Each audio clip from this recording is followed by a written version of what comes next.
अस्सलाम वालेकुम students, how you all viewers. आज हम पढ़ेंगे जो हमारा आज का टॉपिक है उसमें है step of essay writing. Essay writing के बेसिकली स्टेप्स क्या हैं and how to write an essay. There are certain stages of writing and essay write करने के बहुत सी स्टेजेस होती हैं। First of all students, you have to keep in mind के essay writing it is not an inborn quality, कि ये एक इनबॉर्न क्वालिटी नहीं होती है, rather than it is a skill, बल्कि ये एक स्किल होती है। सर फर्स्ट ऑफ ऑल अब अगर हम स्टेप वन के बारे में बात करते हैं तो इसमें सब first of all topic selection के बारे में बात की जाती है कि we have to decide the topic. Always go through all the given topic well. Choose the topic that you are most aware of and have significant knowledge about the topic. हमेशा एक ऐसे टॉपिक की selection करनी चाहिए जिसके बारे में आपको बहुत ज़्यादा अवेयरनेस हो और उसके हवाले से आपका नॉलेज बहुत ही अच्छा हो।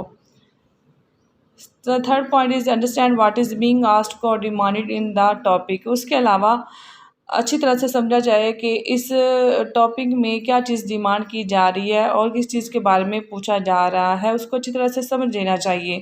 Do not right irrelevant. हमेशा ये बात याद रखें कि कभी भी टॉपिक से इररेलेवेंट नहीं लिखना चाहिए, बल्कि रेलिवेंट ही राइट करना चाहिए। Decide about length, time, audience and purpose. उसके अलावा स्टूडेंट्स, आप लोगों ने माइंड में एक एग्जैक्ट लेंथ को रखना है, उसके अलावा टाइम और ऑडियंस की चॉइस के मुताबिक उसको राइट करना है और पर्पस के अकॉर्डिंग। आप स्टूडेंट स्टेप टू की बात करते हैं तो उसमें है brain storming. You will be understand what is brain storming. Brain storming को हम कह सकते हैं प्री राइटिंग, मीन्स के राइटिंग लिखने से पहले। प्री मीन्स होता है बिफोर, सोचना क्या है कि अपने आइडियाज़ और थिंकिंग को कलेक्ट करना कि टॉपिक के हवाले से हम क्या लिखने जा रहे हैं और क्या हमने अपने ऐसे में राइट करना है। Brain storming is the process of free thinking and generating ideas and these ideas will be good और बैड।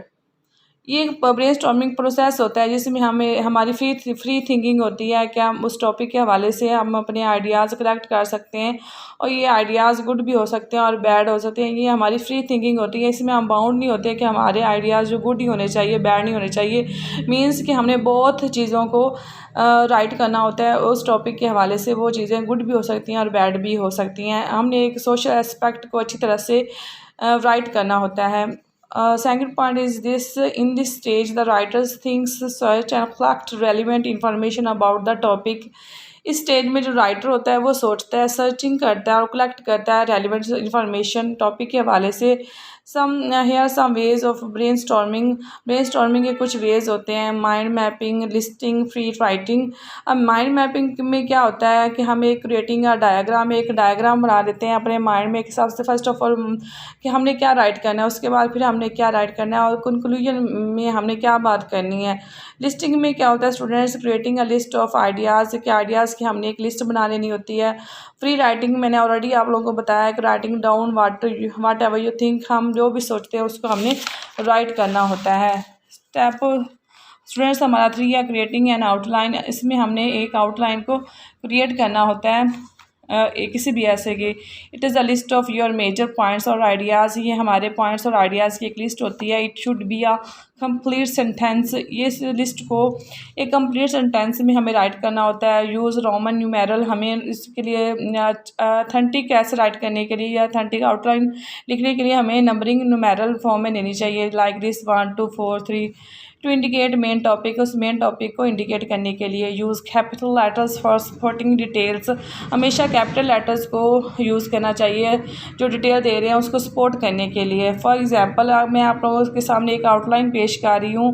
फॉर एग्जांपल अगर हमारे पास आता है ऐसे अनएम्प्लॉयमेंट इन पाकिस्तान, तो उसको हम ऐसे राइट करेंगे। First of all we have to do introduction के बारे में बात करेंगे।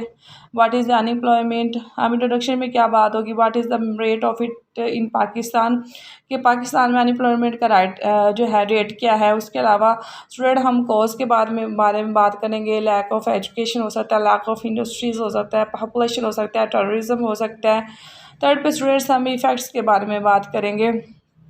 इफेक्ट्स में क्या चीज़ें आ सकती हैं, social instability, crimes, illicit activities, और एंड पे स्टूडेंट्स हम लोग बात करेंगे कंक्लूजन की। या मैंने आप लोगों के आउटलाइन की एग्जांपल देने के लिए मैंने आप लोगों के सामने एक स्केच बना दिया है, आपको अब अच्छी तरह से समझ आ गई होगी। फोर्थ स्टेप स्टूडेंट्स हमारा ये है अरेंजिंग योर आइडियाज़। हमने अपने आइडियाज़ को अरेंज करना होता है। Put your ideas into a logical order, उसको एक लॉजिकल ऑर्डर देना होता है। एवरी ऐसे हैज़ 3 मेन पार्ट्स, और हर ऐसे के बेसिकली 3 मेन पार्ट्स होते हैं। Introductions, main body, conclusion. First of all हमारा इंट्रोडक्शन होता है, उसके बाद मेन बॉडी होती है, उसके बाद एंड पे हमारा कंक्लूजन हो जाता है। स्टूडेंट्स अगर स्टेप 5 की बात की जाए तो रिवाइजिंग योर ऐसे, इसमें हमने जो ऐसे कंप्लीट राइट कर लिया उसको रिवाइज करना होता है। इसमें कैसे थे reexamining and rethinking, और for logic order, clarity of ideas, their effect and expressions, उसको देखना होता है कि जो हमने एक्सप्रेशन दिए हैं उसमें क्लैरिटी है, आया कि क्लैरिटी है कि नहीं है, clarity of ideas, their effect, और उसमें बेसिक एक ऑर्डर है या नहीं। उसके बाद हमें में कुछ चीज़ें आ जाती हैं हमारे में पास और भी कि क्या क्या चीज़ें देखनी है, grammar, capitalizations, word choice, spelling, sentence structures, punctuations, each and everything we have to write down the essay very well। और ये सारी बहुत सी इंपॉर्टेंट चीज़ें होती हैं हमें एक ऐसे को राइट करने के लिए जो जिसको मद्देनज़र रखना होता है। Thank you so much viewer.